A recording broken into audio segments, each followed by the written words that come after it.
तो आज हम डिस्कस करेंगे स्टेरिलाइजेशन और डिसइंफेक्शन के बारे में। ये लास्ट यूनिट है आपकी और लास्ट जो टॉपिक है आपके हेल्थ एजुकेशन में। सबसे पहले इसके कंटेंट है, ये डिफरेंट टाइप की हम चीज़ें इसमें डिस्कस करेंगे। इसको आप थोड़ी देर के लिए देख लीजिए, इसको वन बाय वन डिस्कस करेंगे हम। उसके बाद सबसे पहली चीज़ आती है हिस्टोरिकल बैकग्राउंड की, पहले क्या करते थे और इन डिसइंफेक्शन के बारे में लोगों को ज़्यादा जानकारी नहीं थी, तो लोग बीमार होकर मर जाते थे या फिर छोटे छोटे बूंद से भी उनको इन्फेक्शन हो जाता था। धीरे धीरे टेक्नोलॉजी बढ़ने लगी, लोगों की सोच थोड़ी मॉडर्न हुई, तो उन्हें पता लगा कि बैक्टीरिया भी होते हैं और उनकी वजह से लोग मरते भी हैं।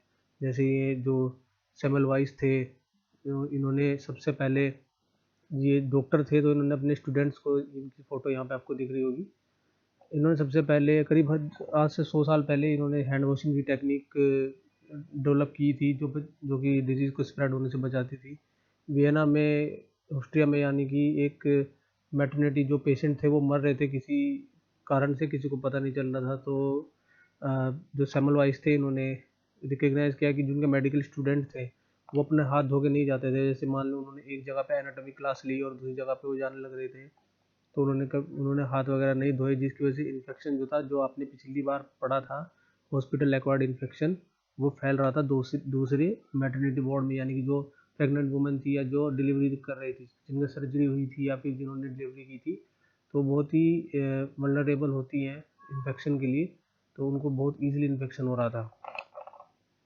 उसके बाद उन्होंने, ये मैंने आपको बता ही दिया, वही लिखा हुआ है ये। तो जब उन्होंने हाथ धोने शुरू किए तो मैटरनिटी जो पेशेंट थे उनकी मोर्टेलिटी रेट काफ़ी कम हो गई। इससे पता लगा कि हाथ धोने की क्या एडवांटेज है। ओके, इसके बाद लिस्टर जो थे, उन्होंने सबसे पहले कार्बोलिक एसिड का यूज़ किया ऑपरेशन थिएटर में, जिससे मोर्टेलिटी रेट काफ़ी कम हुई। उन्होंने ही फिनोल के बारे में भी बताया कि एंटी माइक्रोबियल एजेंट होता है, जो सर्जिकल वुंड पे लगाया जा सकता है और ड्रेसिंग पे लगाया जा सकता है। उसके बाद जो इनका प्रिंसिपल था, ये जो कार्बोलिक एसिड और फिनोल था, इसको यूज़ करने लगे एक डिजीज़ कंट्रोल में। उसके बाद स्टरलाइजेशन क्या होता है? स्टरलाइजेशन जो जितने भी फॉर्म ऑफ लाइफ है उसको डिस्ट्रॉय कर देना, उसको बोलते हैं स्टरलाइजेशन। जैसे स्पोर्स हो गए, वायरस हो गए, प्रायोन्स हो गए, बैक्टीरिया हो गए, ये सब के सबको मार देने को, सबको बिल्कुल पूरी तरीके से डिस्ट्रॉय कर देने को स्टरलाइजेशन बोलता है।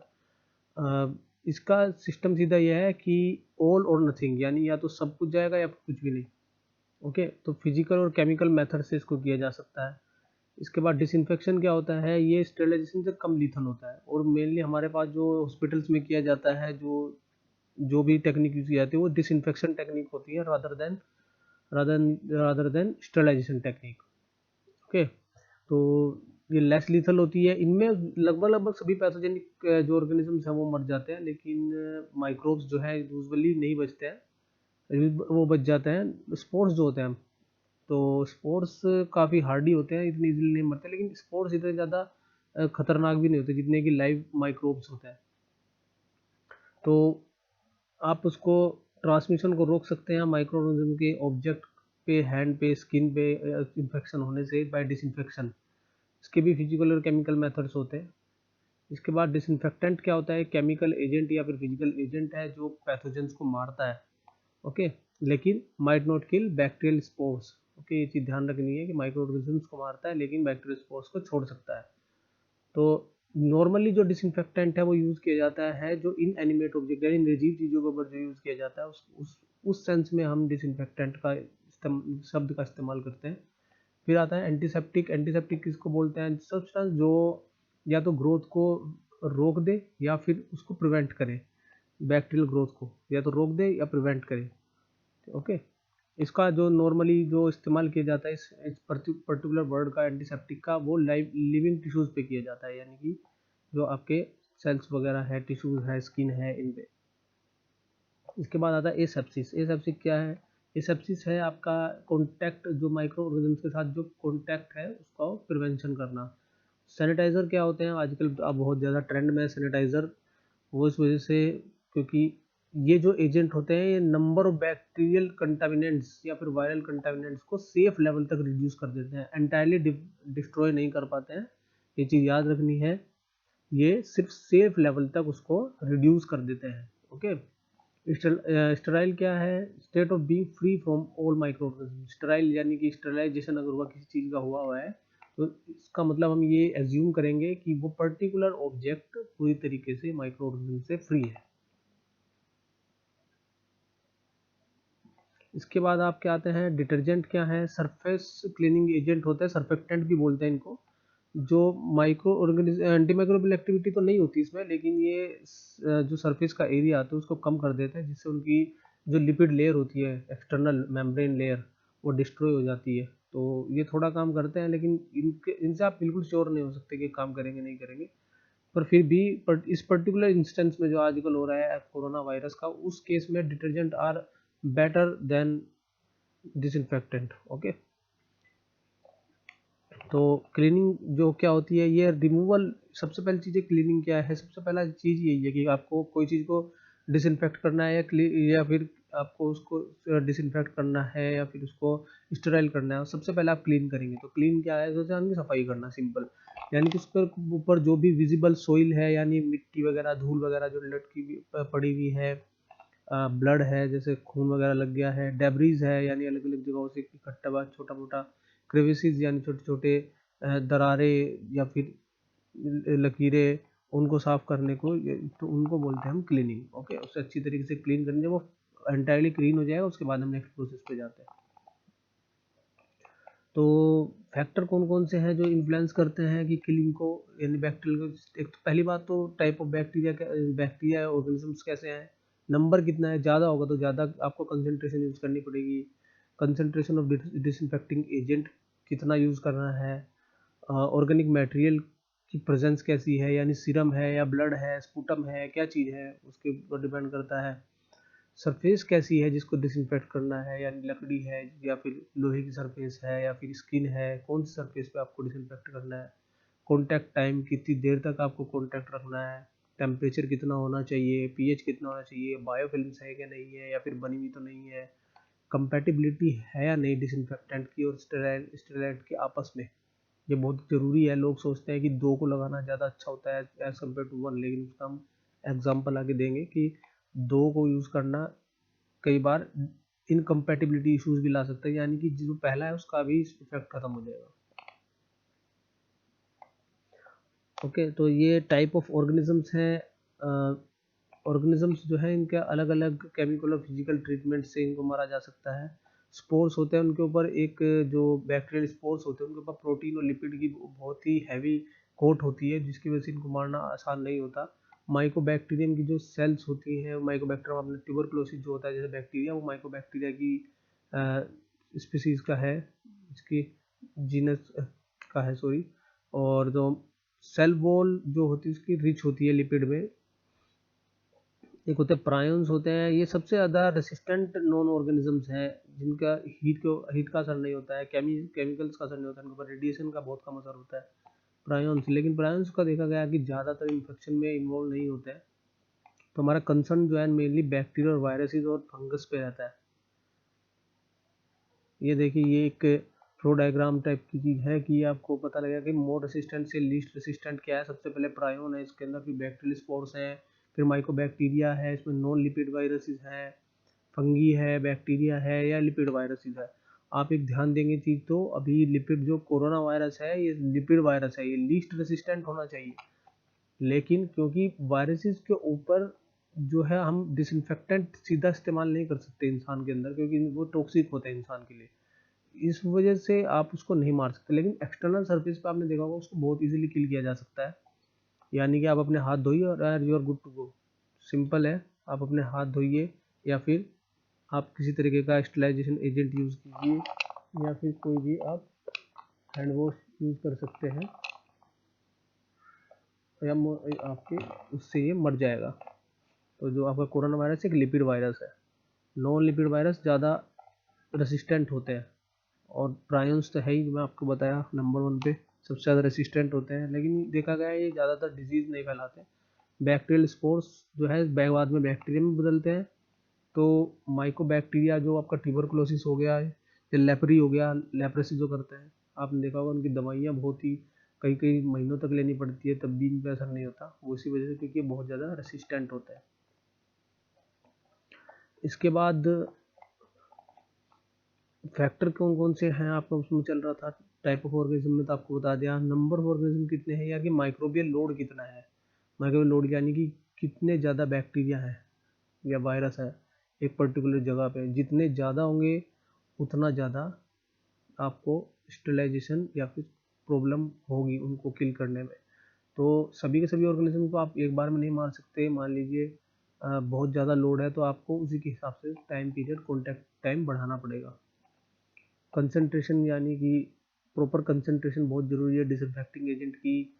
जैसे किसी को डाइल्यूट करके यूज़ करना पड़ता है, किसी को नहीं। जैसे पोविडोन आयोडीन का मिक्सचर आपने बहुत ही जनरली इस्तेमाल होने वाली चीज़ है, तो उसको वाटर में डाइल्यूट करना जो है वो सही रहता है, क्योंकि फ्री आयोडीन जो होती है वो माइक्रोनिज्म को ठीक से किल नहीं कर पाती, तो आप उसको पानी में डाइल्यूट करके उसका सरफेस एरिया भी बढ़ जाता है और आयोडीन जो है फ्री हो जाती है, और फ्री आयोडीन जो है माइक्रो ऑर्गेनिज्म को किल करती है। ओके, तो पोविडोन आयोडीन के जो भी आपने सोल्यूशन लिए हैं तो उनको हमेशा डायरेक्टली लगाने से अच्छा है कि आप उसको थोड़ा सा वाटर में उसको डाइल्यूट कीजिए फिर इस्तेमाल कीजिए। अब फिर है कि प्रेजेंस ऑफ ऑर्गेनिक मटेरियल, यानी कि ऑर्गेनिक मटेरियल क्या है उस पर अफेक्ट करता है किलिंग एक्टिविटी पे। जैसे ब्लड होगा, पस होगा, म्यूकस होगा, तो कई बार क्या होता है कि ब्लड वगैरह जो है ना ये डिसइंफेक्टिंग एजेंट को डीएक्टिवेट कर देते हैं, तो उसका ध्यान रखना पड़ता है कि ब्लड में किस तरीके का इस्तेमाल होगा, म्यूकस को हम कैसे ठिकाने पे लगाएं, पस को कैसे ठिकाने पे लगाया जाएगा, और जैसे कोटिंग मटेरियल जो कोटिंग है सरफेस की उसको कैसे हमें ठीक करना, मतलब साफ करना है किस चीज़ के लिए। जैसे यहाँ पे ग्लूटाल्डिहाइड होता है, ये एक एल्डिहाइड एक तरीके का ग्लूटाल्डिहाइड, इसको इस्तेमाल कर सकते हैं आप। इंस्ट्रूमेंट को जो है अच्छी तरीके से ऑर्गेनिक मटेरियल से पहले उनको अच्छी तरीके से साफ कीजिए, उसके बाद उसका डिसइंफेक्शन कीजिए। फिर आपका आता है कि नेचर क्या है सरफेस की, यानी कि मेडिकल इंस्ट्रूमेंट है जैसे उनके ऊपर बायोलॉजिकल बायोमटेरियल लगा होता है, या फिर उसमें कॉमन यानी कि जो डैमेज है उसको ज़्यादा से ज़्यादा डैमेज हो जो आपके बैक्टीरिया या वायरसेस हैं उसको इस तरीके से करना चाहिए। जैसे एंडोस्कोपिक इंस्ट्रूमेंट होते हैं, जैसे आपके जो एंडोस्कोपी के लिए और कोलोनोस्कोपी के लिए यूज़ किए जाते हैं, उनमें आपने देखा होगा प्लास्टिक वगैरह लगी रहती है, तो उनको हम डायरेक्ट हीट नहीं कर सकते ऑटोक्लेव में क्योंकि वो पिघल जाएंगे। और या फिर उनका कैमरा वगैरह जो होता है, कांच लगी होती है, वो चटक सकती है या टूट सकता है, वो डैमेज हो सकता है, इसलिए उसको हम ऐसे मेथड से स्टरलाइज करेंगे कि या फिर डिसइंफेक्ट करेंगे कि ये डैमेज ना हो। उसके बाद है कॉन्टैक्ट टाइम क्या है, या कि ये कॉन्टैक्ट टाइम क्या है, this is the amount of time जिसमें ये एक टाइम पीरियड है जिसमें डिसइंफेक्टेंट और स्टेरिलेंट के बीच में कितनी देर तक कॉन्टैक्ट रहा।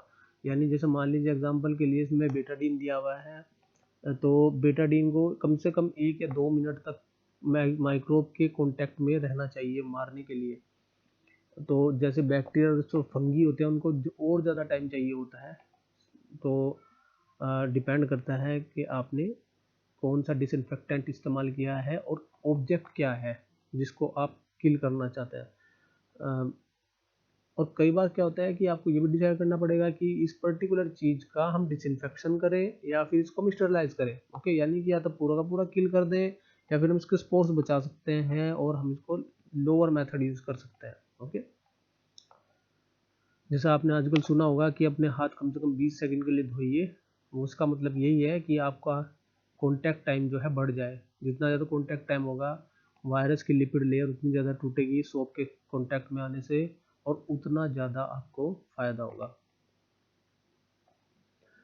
फिर बायोफिल्म्स, बायोफिल्म्स क्या है, आपने देखा होगा कई बार अगर पानी रखा रहता है बहुत दिनों तक, तो ये आपने देखा होगा एक चिकनी चिकनी सी लेयर बन जाती है, उसको बायोफिल्म बोलते हैं। यानी कि ये बैक्टीरिया है जब बहुत दिनों तक एक जगह पे कम्युनिटी बना के रखते हैं तो एक पर्टिकुलर टाइप का सिक्रीशन करता है जिससे बायोफिल्म बनती है। तो वो किसी के ऊपर भी लग सकती है, खास करके जैसे कैथेटर होते हैं, पाइप्स होते हैं जिनमें वाटर लगा होता है। आपने देखा होगा ना कि जहाँ पे पानी इकट्ठा हुआ रहता है वहाँ पे कई बार चिकना चिकना सा हो जाता है, वो बायोफिल्म होती है बैक्टीरिया की। तो बायोफिल्म के साथ प्रॉब्लम क्या है कि बायोफिल्म के नीचे की साइड बैक्टीरिया की पूरी कॉलोनीज रहती है। अगर आप बायोफिल्म को तोड़े भी ना, या फिर एक पर्टिकुलर डिसइंफेक्टेंट जो बायोफिल्म के लिए ही बना है उसको इस्तेमाल नहीं करेंगे तो क्या होगा कि आप अगर उसके ऊपर डालेंगे भी डिसइंफेक्टेंट तो कुछ होएगा नहीं, जो आपके बैक्टीरिया है वो जो कि तो रहेंगे, बायोफिल्म को एब्जॉर्ब कर जाएगी। तो इसका ध्यान रखना पड़ता है कि बायोफिल्म तो नहीं बनी हुई है। अब कंपैटिबिलिटी डिसइंफेक्टेंट की भी है, जैसे मैंने आपको पहले बताया था, एक कॉमन मिस्टेक यही है कि two are better than one, लेकिन ऐसा नहीं है। दो को कई बार वो एक दूसरे को इनएक्टिवेट कर देते हैं। एग्जांपल के लिए जैसे ब्लीच है और क्वाटरनरी अमोनियम कंपाउंड्स हैं, वो अगर उनको दोनों को इस्तेमाल किया जाए एक साथ तो वो एक दूसरे की एक्टिविटी को ख़त्म कर देते हैं। तो ब्लीच आपने सुना होगा क्लोराइड बेस होता है और काफ़ी पावरफुल होता है, लेकिन अगर आप अकेला इस्तेमाल करेंगे तभी, अगर वो आप उसको अमोनियम कंपाउंड्स के साथ या जिसमें कि आपके NH ग्रुप होता है उसके साथ अगर आप इस्तेमाल करोगे तो इसकी एक्टिविटी डिसेबल हो जाती है, यानी ख़त्म हो जाती है। आप सोचोगे आपने डिसइंफेक्टेड कर दिया लेकिन चीज़ डिसइंफेक्ट नहीं होगी।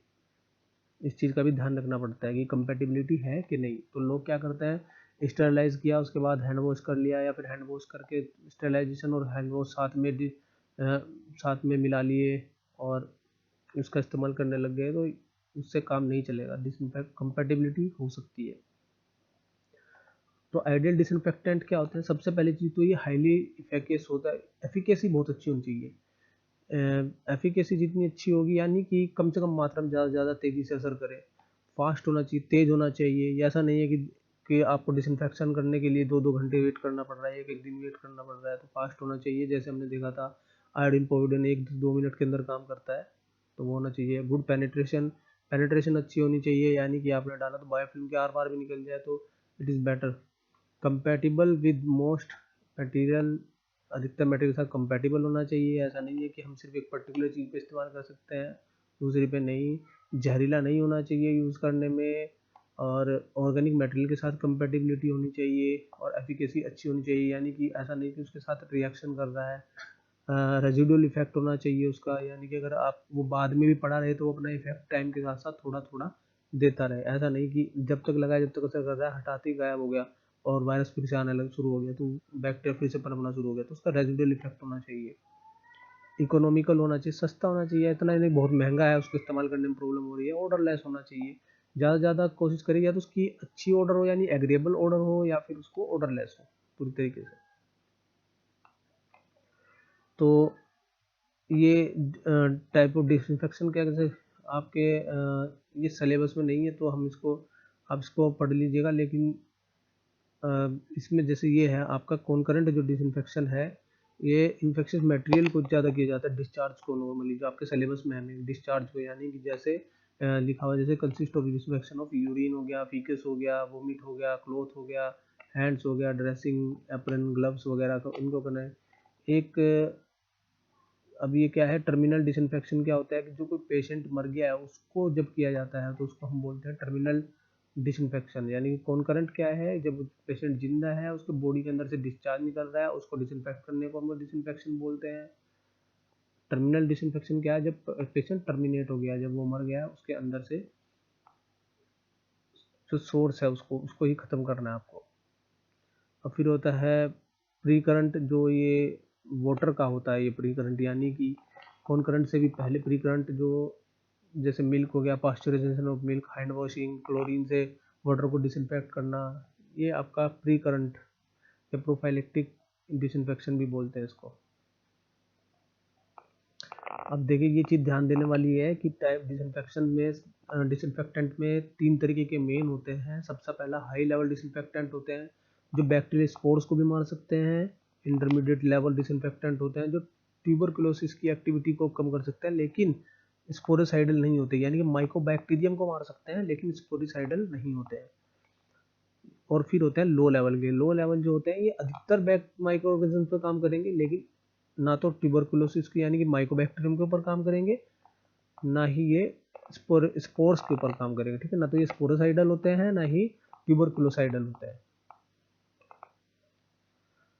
अब क्रिटिकल मटेरियल जो है ये आपके इसमें क्या क्या यूज किए जाते हैं, जैसे आपके क्रिटिकल मटेरियल यानी कि जिनका डिसइंफेक्शन करना जरूरी है, अगर उनका नहीं करेंगे तो पेशेंट का मरना लगभग लगभग तय है। जैसे कि सर्जिकल इंस्ट्रूमेंट, कार्डिक कैथेटर्स यानी कि जो हार्ट में लगाए जाते हैं हार्ट सर्जरी करते टाइम, और सर्जिकल इंस्ट्रूमेंट जिससे सर्जरी की जाती है या परफॉर्म की जाती है उनको क्रिटिकल मटेरियल में गिना जाता है, यानी इनकी डिसइंफेक्शन करनी जरूरी है। और वो कौन से मटेरियल होते हैं, जो ये मटेरियल होते हैं नीचे वाले, इसमें आपका ये है कि ये स्टेराइल टिश्यू के साथ कांटेक्ट में आता है। स्टेराइल टिश्यू कौन से होते हैं, हमारी स्किन के नीचे जितने भी टिश्यूज हैं उनको हम स्टेराइल टिश्यूज बोलते हैं।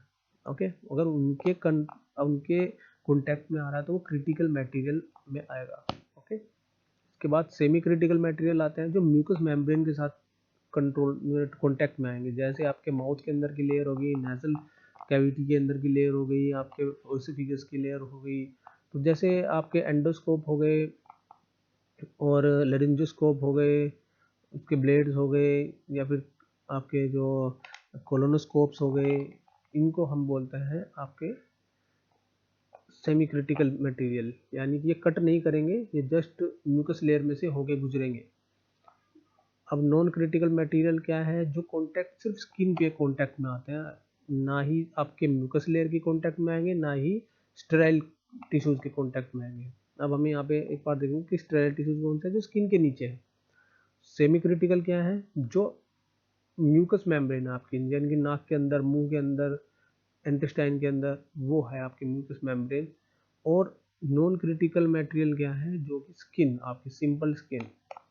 ठीक है, तो स्किन को स्टेराइल करना ज़्यादा इजी होता है as compared to semi critical और क्रिटिकल मटेरियल्स। इसके मेथड 3 है मेनली, नेचुरल मेथड्स हैं, फिजिकल मेथड्स हैं, केमिकल मेथड्स हैं। नेचुरल एजेंट में आपके सनलाइट आएगा। ठीक है, सनलाइट से आप यूवी रे सबको पता है कि बैक्टीरिया के लिए लीथल होती है और कुछ वायरसेस के लिए भी। इसलिए क्या करें, जो भी चीज़ को आपको स्टेराइल करना है या फिर डिसइंफेक्ट करना है, आप उसको धूप पे सुखा देते हैं। बहुत पुरानी चली आ रही परंपरा है कि धूप में सुखाने वाली, वो इसी वजह से, क्योंकि यूवी रेज जो है बैक्टीरिया को और वायरसेस को, यहाँ तक कि फंगस को भी किल कर सकती हैं। कुछ को, हर एक को नहीं है। डिसइंफेक्शन है, ना कि स्टेरलाइजेशन। ठीक है, स्टेरलाइजेशन नहीं है, ये डिसइंफेक्शन है। जैसे आपके बेडिंग होगी, फर्नीचर हो गया, इसको आप इजीली कर सकते हैं धूप में सुखा के। एयर हो गया, एयर से आप क्या कर सकते हैं कि मॉइस्चर को उड़ा दीजिए, जिससे कि ज़्यादा मॉइस्चर, बहुत ज़्यादा ड्राइंग करने से क्या होता है कि जो बैक्टीरिया होते हैं वो किल हो जाते हैं। ठीक है, इसके बाद है आपका फिजिकल एजेंट। फिजिकल एजेंट में आप कहेंगे बर्निंग, आप जला दीजिए चीज़ को, पूरी तरीके से जला देंगे तो अपना आप ही मर जाएगा। इंसिनरेटर इसके लिए सबसे ज़्यादा यूज़ किया जाता है। छोटा सा इंस्ट्रूमेंट होता है या बड़े भी होते हैं कई जगह पे, डिपेंड करता है कितनी बड़ी ऑब्जेक्ट को आपको बर्न करना है। तो उसको उठा के उसके अंदर डालते हैं और उसको बर्न कर देते हैं। तो केरोसिन वगैरह उनके साथ, या फिर सोडस्ट या फिर पेपर वगैरह उनके साथ मिक्स करके बर्न किया जाता है। फिजिकल एजेंट में ही आते हैं आपके हॉट एयर ओवन। आपने देखा होगा लैब में रखे हुए आपके हॉट एयर ओवन में क्या करते हैं, जैसे ग्लासवेयर हो गए, सिरिंज हो गए, स्वाब्स हो गए, सर्जिकल ड्रेसिंग्स हो गई, आपके मास्क वगैरह भी जो होते हैं ये भी इसी के अंदर कर सकते हैं आप। शार्प इंस्ट्रूमेंट हो गए, उनको आप रख दीजिए और वहाँ पे हॉट में एयर में थोड़े टाइम के लिए, उसके बाद ये डिसइंफेक्ट हो जाते हैं। सबसे बड़ी प्रॉब्लम तो इसकी यही है कि इसमें पेनिट्रेशन पावर नहीं होती है, यानी कि जो मोटे लेयर वाली चीज़ें होती हैं, बैक टू बैक बहुत सारी लेयर में बनी हुई चीज़ें, तो उनके ऊपर ये ठीक से काम नहीं कर पाता है, क्योंकि एयर जो है एक्सटर्नल लेयर पे लगती है, इंटरनल लेयर पे नहीं लगती। उस वजह से ये काम नहीं कर पाता ठीक से इसमें। लेकिन फिर भी सबसे ज़्यादा यूज़ किए जाने वाले मेथड में से एक है हॉट एयर ओवन में का टेम्परेचर जो है 160 टू 180 डिग्री सेल्सियस हो सकता है। तो इसको हम एटलीस्ट 1 घंटे के लिए आपको रखना पड़ेगा 160 टू 180 डिग्री सेल्सियस पे, स्पोर्स को मारने के लिए। उसके बाद इसमें आपके फिजिकल एजेंट में आएंगे थर्मल डेथ पॉइंट होता है, यानी कि थर्मल डेथ पॉइंट ये है कि सबसे छोटा जो टेम्परेचर, लोएस्ट टेम्परेचर है जिस पर माइक्रोब्स जो है मर जाएंगे लिक्विड सस्पेंशन में 10 मिनट के अंदर। थर्मल डेथ टाइम क्या है, minimal length of time which bacteria will be killed at a given temperature. ठीक है, इतनी लेंथ ऑफ टाइम हमें चाहिए मारने के लिए गिवन बैक्टीरिया को। डेसिमल रिडक्शन टाइम क्या है, अब ये मिनट में टाइम है जिसमें 90% बैक्टीरिया जो है मर जाएंगे। खास करके ये कैनिंग इंडस्ट्री में यूज़ किया जाता है। कैनिंग इंडस्ट्री आप पूछेंगे तो क्या होती है, कैन फूड आता है ना, जो खाना जैसे कैन में आता है, जैसे मैगी भी आती है आजकल, उसमें इस्तेमाल किए जाते हैं डेसिमल रिडक्शन टाइम। इसी में मॉइस्ट हीट आता है। मॉइस्ट हीट क्या है, ये आपकी मॉइस्ट हीट होती है जिसके अंदर थोड़ा मॉइस्चर होता है। जैसे इसमें क्या होता है कि जो प्रोटीन होता है लेयर पे, बैक्टीरिया की, वायरस की, फंगी की, उसको उसका प्रोटीन डीनेचर हो जाता है, वो डिस्ट्रॉय हो जाती है, उसकी एक्टिव उसकी जो प्लाज्मा मेम्ब्रेन होती है वो डिस्ट्रॉय हो जाती है और वो मर जाता है। तो इसके लिए सबसे ज़्यादा जो यूज़ किए जाते हैं वो किया जाता है ऑटोक्लेव। आपने बहुत सुना होगा ऑटोक्लेव का, जो इसके एक प्रेशर कुकर टाइप की चीज़ होती है, इसके अंदर थोड़ा पानी भर के डाल दिया जाता है, उसमें प्रेशर कुकर की तरह ये चलता है और पर्टिकुलर टाइम के बाद ये ऑटोक्लेविंग से बैक्टीरिया वगैरह मारे जा सकते हैं। ये भी काफ़ी इस्तेमाल किया जाता है, खास करके हॉस्पिटल्स में आपको ये बहुत देखने को मिलेगा ऑटोक्लेविंग। तो बॉइलिंग से कर सकते हैं, पहले जैसे करते थे, सिरिंजेस वगैरह भी करते थे पहले, अब नहीं करते। उबलते हुए पानी के अंदर डाल के उसको उबालते रहते थे, जिससे उसको बैक्टीरिया मरते रहे, वायरस वगैरह जो भी लगे। और पास्चराइजेशन तो बहुत ही कॉमन टेक्निक है जो हम डेली बेसिस पे करते रहते हैं। पास्चराइजेशन जैसे दूध वगैरह का करते हैं, आगे थोड़ा डिस्कस करेंगे इसको। बॉइलिंग क्या है, आप 5 से 10 मिनट तक आप किसी चीज़ को बॉईल करिए, लेकिन उसमें क्या होता है, बैक्टीरिया तो मर जाता है लेकिन वायरस और स्पोर्स नहीं मरते। 100 डिग्री से ऊपर ऊपर का टेम्परेचर चाहिए होता है स्पोर को मारने के लिए। जैसे हमने पहले हॉट एयर ओवन में देखा था 160 टू 180 डिग्री, तो आपको 1 घंटे के लिए एटलीस्ट रखना पड़ता है स्पोर्स को मारने के लिए। अब डिसइंफेक्शन जो है वो स्मॉल इंस्ट्रूमेंट पे आप इस्तेमाल तो कर सकते हैं बॉइलिंग, लेकिन जैसे जिनमें लेनिन या रबर वगैरह हो या ग्लव्स वगैरह हो, उनके ऊपर आप बॉइलिंग इस्तेमाल नहीं कर सकते। तो इसकी दिक्कत, इसके साथ डिसएडवांटेज क्या है, दिक्कत क्या है इसमें कि स्लो प्रोसेस एक तो, दूसरा ये थिक चीज़ों पे इस्तेमाल नहीं कर सकते आप। तो फिजिकल एजेंट में ही आपके ऑटोक्लेविंग आती है, जो मैंने आपका अभी डिस्कस किया था। ऑटोक्लेव जो हाई टेम्परेचर और प्रेशर पे करते हैं, प्रेशर कुकर की तरह होती है, जैसे मैंने बताया, लैब में रखी हुई आपने देखी होगी।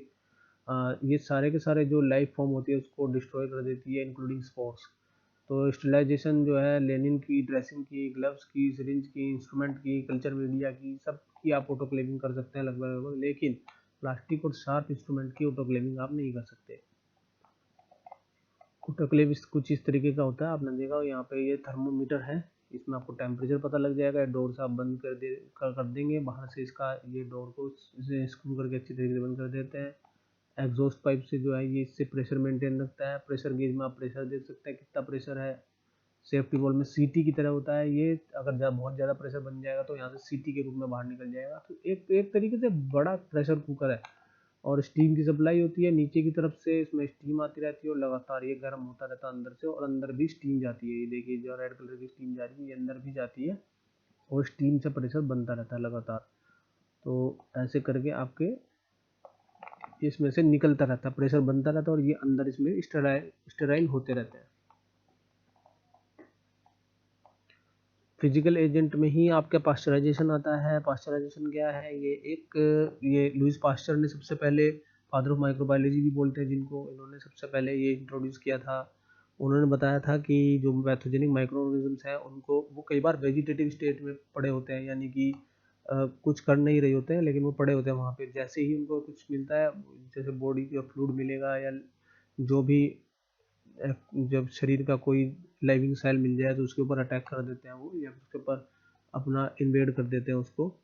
तो इसके लिए कंडीशन क्या है कि 62 डिग्री सेल्सियस पे 30 मिनट के लिए, या फिर 71.7 डिग्री सेल्सियस पे 15 सेकंड के लिए आप उसको गर्म कीजिए। 15 मिनट के लिए होगा ये, सेकंड नहीं होगा, ये गलत टाइप हो गया।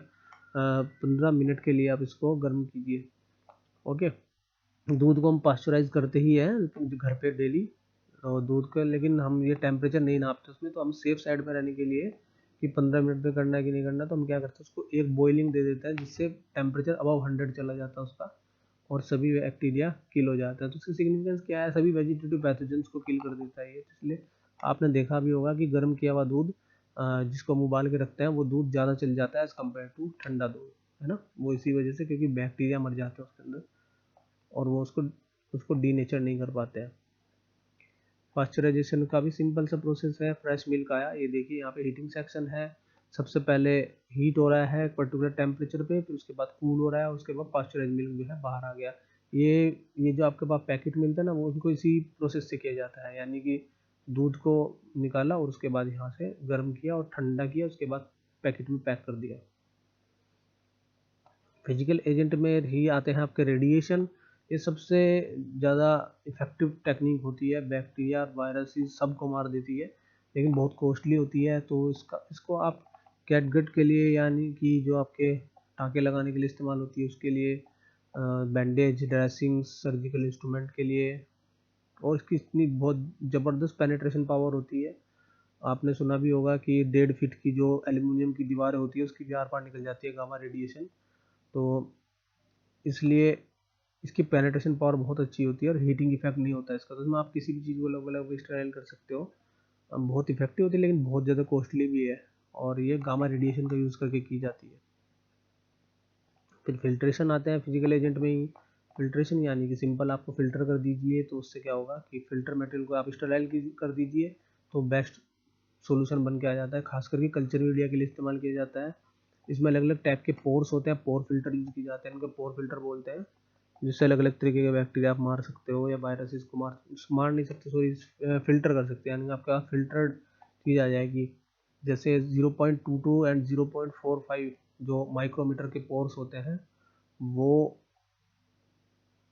बैक्टीरिया को फिल्टर कर देते हैं, और स्पायरोकाइट्स और आपके माइकोप्लाज्मा एंड वायरस इसको, लेकिन उसको नहीं फिल्टर कर पाता है ये। अगर आपको वायरस को फिल्टर करना है तो आपको 0.01 माइक्रोमीटर पोर वाला आपको चाहिए होगा।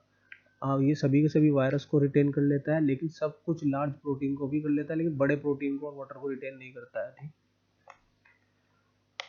केमिकल एजेंट में आपके फिनोल हैं और उससे रिलेटेड कंपाउंड्स हैं।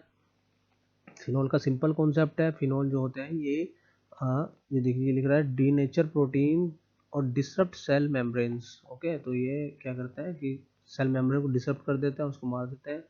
प्रॉब्लम क्या है, इनको आपने देखा होगा कि लैब वगैरह में लाइजोल वगैरह जो आता है इसी का होता है। ये आपने देखा होगा कि ये फर्श वगैरह साफ करने के लिए फिनोल का इस्तेमाल किया जाता है, हॉस्पिटल्स में वगैरह में भी। उसके साथ प्रॉब्लम क्या है, एक तो उसकी डिसएग्रेबल ऑर्डर है, यानी कि अच्छी नहीं लगती है, खुशबू बदबू लगती है कई लोगों को, और साइड इफेक्ट भी होता है पॉसिबल इसके, जैसे हाथ पे डल जाएगा तो डिहाइड्रेशन जैसा कर देता है, या फिर कुछ कुछ जगह पे टॉक्सिक इफेक्ट भी देता है ये।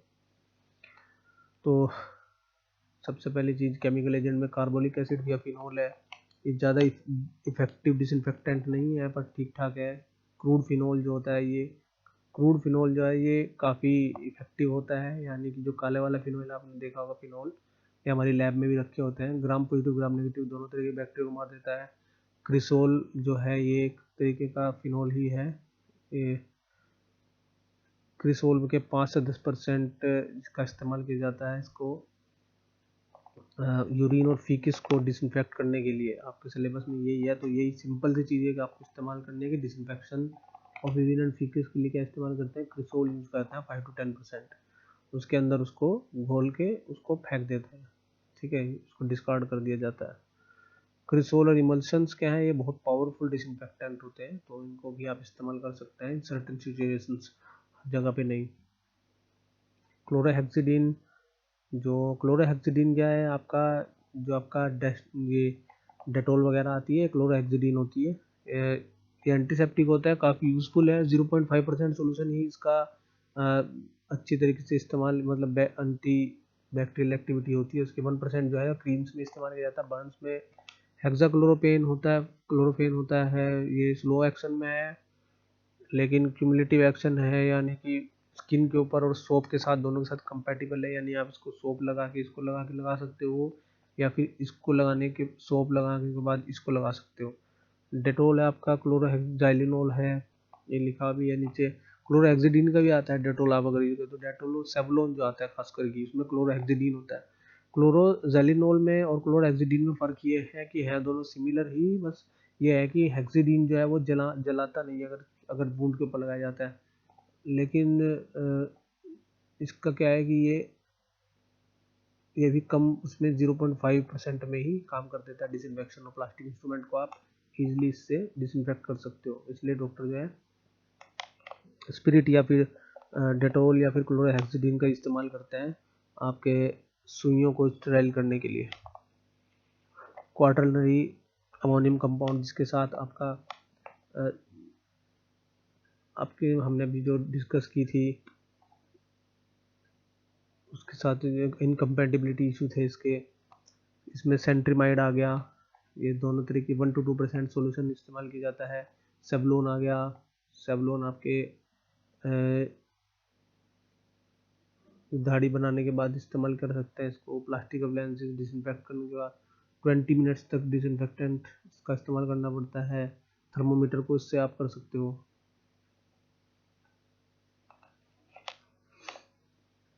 केमिकल एजेंट्स में आपके हेलोजन एंड उसके कंपाउंड्स हैं। हेलोजन कंपाउंड्स यानी कि आपके जो सोडियम, पोटेशियम, ये सब, ब्रोमाइड, ये सब आते हैं इसके अंदर। इनकी सिर्फ इंटरमीडिएट लेवल एंटीमाइक्रोबियल एक्टिविटी होती है और ऐसा माना जाता है ये एंजाइम्स को डीएक्टिवेट कर देते हैं या फिर डीनेचर कर देते हैं। इनमें आते हैं आपके जैसे आयोडीन के टैब्स, जैसे मैंने आपको बताया था अभी, आयोडीन, आयोडोफोर्स आगे, बीटाडीन जिसको बोलते हैं। और क्लोरीन ट्रीटमेंट कर सकते हो आप ड्रिंकिंग वाटर का, जो कि आता ही है म्युनिसिपल से जो वाटर आता है उसमें ऑलरेडी क्लोरीन ट्रीटमेंट आता है। तो ब्लीच आते हैं, क्लोरामाइन आते हैं उसके अंदर वुंड ड्रेसिंग के लिए, और ब्रोमीन को डिसइंफेक्शन भी किया जाता है हॉट टब में। इसीलिए जो क्लोरीन आपने देखा होगा यहाँ पे लिखा है क्लोरीन, क्लोरामाइन, ये जो है ना फिशेज के लिए टॉक्सिक होते हैं। इसीलिए कभी भी जो म्युनिसिपल वाटर होता है उसको फिश के जो फिशरी में इस्तेमाल नहीं करना चाहिए। ना ही आपने देखा होगा उनको लोग उसको इस्तेमाल करते हैं अपना फिश टैंक में डालने के लिए या फिर किसी पॉन्ड में डालने के लिए, क्योंकि पॉन्ड में डालिएगा भी मत उसको पानी में, क्योंकि वो जहरीला होता है मछलियों के लिए। केमिकल एजेंट है इसमें, अल्कोहल है आपके, इसका भी इंटरमीडिएट लेवल होता है। ये भी प्रोटीन को और डीनेचर करता है, इवेपोरेट हो जाता है बहुत जल्दी। कम से कम 70% इथेनॉल चाहिए होता है हमें, तो उसको स्किन को स्वैप कर देना चाहिए, यानी कि एक रुई में लीजिए और उसको स्किन को अच्छी तरीके से साफ कीजिए और you are good to go. Isopropyl alcohol है, सबसे ज़्यादा यही इस्तेमाल होता है आपके हैंड वॉशिंग के लिए। काफ़ी पावरफुल होता है, इसका भी वही है जैसे अल्कोहल का है, फंगी को भी मार देता है, इसकी एक खासियत है, और लेकिन स्पोर्स को नहीं मार पाता है। एल्डिहाइड्स हैं इसमें, इसकी भी मीडियम एक्टिविटी होती है, खास करके फॉर्मेलिन का इस्तेमाल किया जाता है। फॉर्मेलिन है क्या? एल्डिहाइड, जो आपका फॉर्मेल्डिहाइड है और वाटर है उसके मिक्सचर को फॉर्मेलिन बोलते हैं। तो ये इसका आप इस्तेमाल कर सकते हैं, लेकिन लॉन्ग एक्सपोजर चाहिए होता है उसको। ये फॉर्मेल्डिहाइड हमने बताया ही है, बहुत टॉक्सिक और इरिटेंट गैस होती है। अगर हम इसको वाटर, इसके लिक्विड भी आता है, लिक्विड फॉर्म में मिलेगा ये आपको, लेकिन अगर आप इसको वाटर के साथ मिक्स करके फॉर्मेलिन बना सकते हैं। ये बैक्टीरिया, फंगी और वायरस के अगेंस्ट भी काम करता है, इफेक्टिव है। 2 to 3% सोल्यूशन ही जो है वाटर को, उस रूम को स्प्रे करके डिसइंफेक्ट कर सकते हैं, वॉल को, फर्नीचर को। और टेम्परेचर जो है ये 80 to 90% और रिलेटिव ह्यूमिडिटी पे और हाई टेम्परेचर पे भी इफेक्टिव रहता है, इसकी एक खासियत है। लेकिन इसके साथ प्रॉब्लम क्या है, ये टॉक्सिक होता है, यानी जहाँ पे ह्यूमन होंगे वहाँ पे आप इसका इस्तेमाल नहीं कर सकते। ऑक्सीडाइजिंग एजेंट होते हैं जैसे पेरोक्साइड्स हो गए, हाइड्रोजन पेरोक्साइड आगे खास करके आपने देखा भी होगा, ये वुंड के ऊपर डाला जाता है डिसइंफेक्ट करने के लिए। ओजोन हो गया, ओजोन और पैरासिटिक एसिड हो गया, ये भी माइक्रोबियल एंजाइम्स को ऑक्सीडेशन कर देते हैं, मार देते हैं उनको। डिसइंफेक्टेंट के हाई लेवल के डिसइंफेक्टेंट होता है, एंटीसेप्टिक होते हैं। हाइड्रोजन पेरोक्साइड जो होता है काफ़ी अच्छा डिसइंफेक्टेंट होता है। ओजोन जो है वो वाटर को, ड्रिंकिंग वाटर को ट्रीटमेंट करने के काम आता है। और पैरासिटिक एसिड जो है स्पोरिसाइडल होता है, यानी कि स्पोर्स को किल करने की पावर रखता है।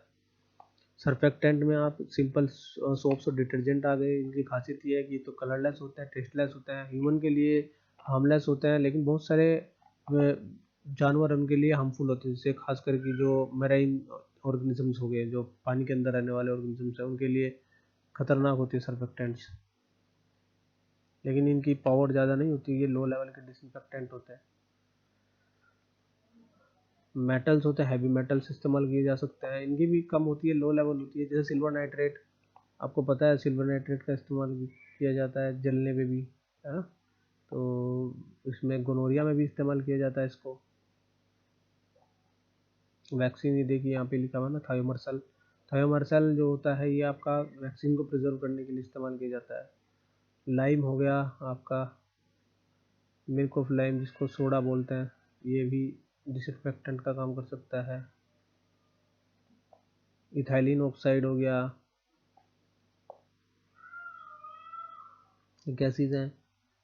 कुछ नए एजेंट भी आए हैं जिनको बैसिलोसिड रेसेंट नाम है इसका, एक रजिस्टर्ड प्रोडक्ट है, नया प्रोडक्ट है। फॉर्मेल्डिहाइड फ्री होता है, डिसइंफेक्टेंट क्लीनर है, कंसंट्रेशन कम कंसंट्रेशन में अच्छा काम करता है। एक जिरकोन नाम का है, ये नए आए हैं थोड़ा, तो उनके बारे में लिखना जरूरी है। डिसइंफेक्टेंट, ये मेडिकल डिवाइस और लैब इक्विपमेंट को डिसइंफेक्ट करने के लिए इस्तेमाल किया जाता है। और ये नॉन एल्डिहाइड कंपाउंड ही है, यानी कि ह्यूमन के लिए टॉक्सिक नहीं है दोनों ही, और डिकंटामिनेट करते हैं स्पिलेज और ब्लड को और बॉडी फ्लूइड्स को भी ईजिली। गैस प्लाज्मा स्टेरिलाइजेशन है। ओके, जो वैक्यूम में, मतलब कि गैस और माइक्रोवेव के थ्रू किया जाता है। अब स्टेरिलाइजेशन को कंट्रोल करने के लिए 3 लेवल चाहिए होते हैं। तो फिजिकल लेवल पे कंट्रोल करना है, एक बायोलॉजिकल लेवल पे और एक केमिकल लेवल पे। अभी ये ज़्यादा आपके डिटेल में नहीं है, ये मैंने एक डिटेल बनाई थी, आप इसको सिर्फ देख लीजिए, इसको पढ़ने की ज़रूरत नहीं है, पर आप इसको देख लीजिए अगर आपको ज़रूरत पड़े तो। केमिकल इंडिकेटर्स हैं, ये केमिकल इंडिकेटर्स एक और है, इसके बारे में आप बता देता हूँ थोड़ा सा आपको ये दिख रहा होगा निशान यहाँ पे, क्रॉस का निशान। एक्चुअली ये जो टेप एक तरीके की, इसको बोलते हैं बोवी डिक टेप। ये बोवी डिक टेप जो होती है, ये स्पेशल टाइप की टेप बनाई गई है। अगर देखिए, ये जो राइट में जो है, ये ठीक से स्टेरिलाइज नहीं हुआ है, क्योंकि टेप के ऊपर पूरी तरीके से क्रॉस के ऊपर जो ब्लैक लाइन्स है वो बनी नहीं है।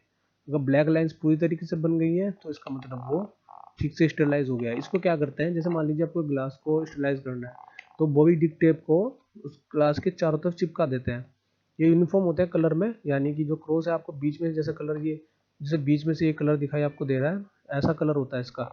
तो हम इसको चिपका के उस पर रख देते हैं। जब इसकी काफ़ी टाइम तक ये स्टेरिलाइज होता रहता है, तो पर्टिकुलर एक टाइम पीरियड के बाद और पर्टिकुलर टेम्परेचर के बाद ये इसके ऊपर ये ब्लैक कलर की लाइन्स आने शुरू हो जाती है। अगर ये लाइन्स पूरी तरीके से ऐसे क्रॉस कर रही है, तो इसका मतलब क्या है, ये जो है स्टेरिलाइज हो चुका है, इट इज़ कंप्लीट, तो आप उसको ले सकते हो। लेकिन अगर ये डार्क ब्राउन स्ट्राइप जो है ये पूरी नहीं हुई है, जैसे यहाँ पे बीच में छूट गई है, तो इसका मतलब स्टेरिलाइजेशन पूरी नहीं हुई है। ठीक है, अब आपके सिलेबस में जैसे है disinfection of faeces and urine, आप यूरिन और फीकस का डिसइंफेक्शन कैसे करेंगे। तो सबसे पहली बात तो उसको एक कंटेनर में कलेक्ट कर लिया जाता है अच्छी तरीके से। उसके बाद उसमें इक्वल अमाउंट ऑफ या फिर इक्वल वॉल्यूम ऑफ डिसइंफेक्टेंट डाला जाता है, 1 से 2 घंटे के लिए रखा जाता है। उसके बाद उसको दबा दिया जाता है ज़मीन के अंदर, या फिर जलाया भी जाता है कई चीज़ों को। तो इसमें ब्लीचिंग पाउडर आप डाल सकते हैं, यानी 1 लीटर में 50 ग्राम डलेगा करीब करीब, 5% सोल्यूशन। क्रूड फिनोल जो हमने बात की थी, ब्लैक कलर का फिनोल, जो कच्चा फिनोल आता है, वो डाल सकते हो आप। 100 ml डालना पड़ेगा आपको पर लीटर, और 10% सोल्यूशन। क्रिसोल डाल सकते हैं 50 ml, 5% सोल्यूशन। फॉर्मेलिन जैसे हमने बताया 100 ml डाल सकते हो, 10% सोल्यूशन। फॉर्मेलिन में आपने देखा होगा कि किस चीज़ को प्रिजर्व अगर करना हो, जैसे कुछ सैंपल वगैरह, स्पेसिमेन वगैरह प्रिजर्व करते हैं, उसको भी फॉर्मेलिन में ही करते हैं। फिर उसके बाद इसमें आप क्विक लाइम या फिर जो लाइम होता है उसको हम यूज़ कर सकते हैं, अगर पहले दिए हुए में से कोई डिसइंफेक्टेंट ना हो तो। बेडापेंस और यूरिनल्स जो होते हैं ये स्टीम डिसइंफेक्ट किया जाता है।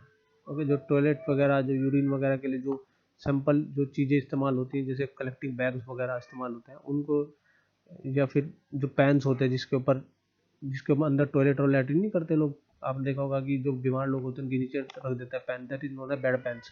जो बेड पैंस जो होते हैं या फिर यूरिनल्स होते हैं, उसमें स्टीम से इसको डिसइंफेक्ट किया जाता है, यानी कि गर्म जो है भाप जो होती है उससे। और स्पुटम जो आदमी के मुंह से बलगम वगैरह निकलता है, उसको कैसे डिसइंफेक्ट करेंगे।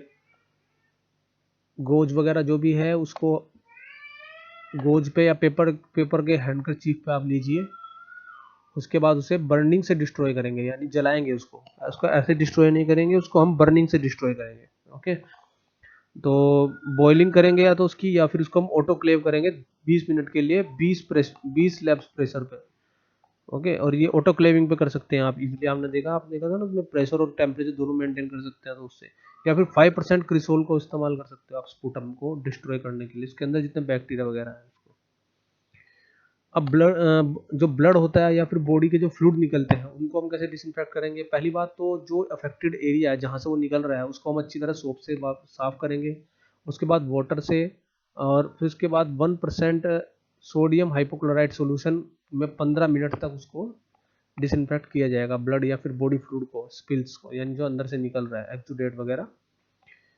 अब अगर कोई एचआईवी से इन्फेक्टेड आर्टिकल है, यानी कोई एचआईवी का जो पेशेंट आया है उसके पास से फ्लूइड वगैरह निकल रहा है या फिर उसको थूक वगैरह निकल रहा है या फिर जो भी बॉडी फ्लूइड निकल रहा है उसके अंदर से, तो उसको क्लीन करते हैं। सबसे पहले तो ग्लूटाल्डिहाइड के साथ करते हैं 2% सोल्यूशन के साथ 30 मिनट के लिए, 6% सोल्यूशन हाइड्रोजन पेरोक्साइड के साथ 30 मिनट के लिए करते हैं, फिर 1% हाइपोक्लोराइड सोल्यूशन को 30 मिनट के लिए कर सकते हो आप।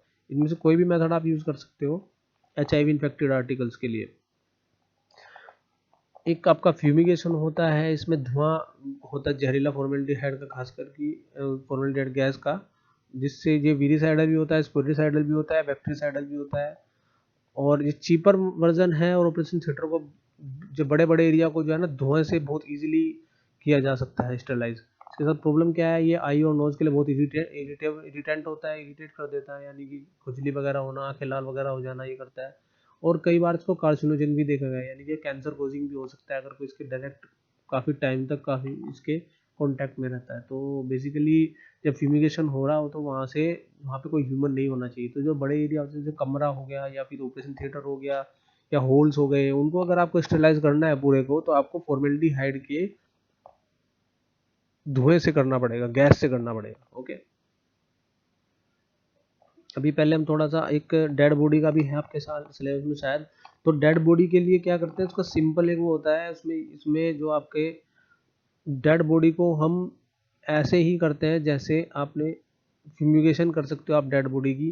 फ्यूमिगेशन के अलावा आप जो है उसको सिंपल, जो उनका सबसे बेस्ट सोल्यूशन है, बॉडी को, जो बॉडी है उसको उसके ऊपर आप स्टेरिलाइजर, जो भी स्टेरिलाइजेशन सिस्टम है आपके पास अवेलेबल, खास करके जैसे आपके क्रिसोल हो गया, ये क्रिसोल आप क्रिसोल ये 5% क्रिसोल, इसको आप डेड बॉडी के ऊपर छिड़क के या फिर फ्यूमिगेशन कर सकते हैं। सबसे इजी और सबसे बढ़िया टेक्निक है, फ्यूमिगेशन करने के बाद उसको सीधा जला दिया जाए या काफ़ी नीचे दबा दिया जाए, ये तरीका होता है। अगर कोई ऐसी डिजीज़ से मरा है जो कि इन्फेक्शियस डिजीज़ है, खास करके वायरल डिजीज़ या फिर कोई बहुत ही हाईली कंटेजियस बैक्टीरियल डिजीज़ से मरा है, तो उसका तरीका यही है कि अब उसको या तो उसको इंसिनरेटर में डाल के जला दिया जाए उसको, और या फिर उसको ज़मीन के काफ़ी नीचे गाड़ दिया जाए, कम से कम 6 मीटर नीचे।